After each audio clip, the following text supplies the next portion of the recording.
ఈరోజు నర్సరావుపేటలో నూతనంగా ప్రారంభిస్తున్న దివ్య రుణాలిటీస్ ప్రారంభిస్తున్న డాక్టర్ గారికి దివ్య గారికి ముఖ్యంగా ఈ ప్రాంతంలో గత 20-25 సంవత్సరాల నుంచి చాలా మంది ఈ యొక్క కీళ్ళవాతం రోగంతో బాధపడుతూ ఉన్నారు.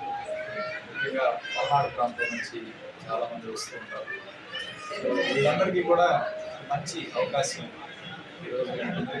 ఎందుకంటే ఇక్కడ నుంచి రుమటాలజిస్ట్ కావాలంటే గుంటూరు, విజయవాడ, హైదరాబాద్ వెళ్ళాల్సిన పరిస్థితి నుంచి ఈరోజు నర్సరావుపేటలో ప్రత్యేకంగా రుమటాలజీ విభాగం ప్రారంభించి మంచి పై చదువు చదువుకొని విజయవాడ స్పెషలిస్ట్గా నర్సరావుపేట ప్రాంతంలో అందుబాటులో ఉండే విధంగా ఈరోజు దివ్య రుమటాలజీ సెంటర్ ప్రారంభించుకోవడం చాలా సంతోషకరమైన విషయం. ముఖ్యంగా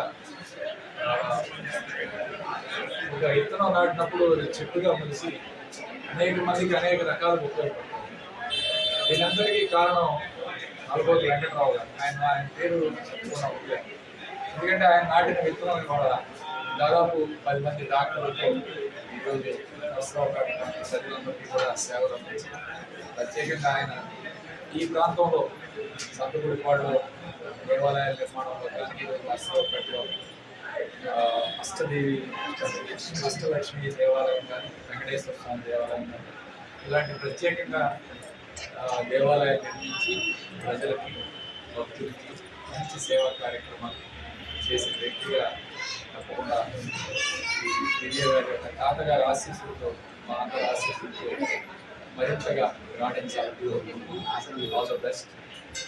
సెలవు.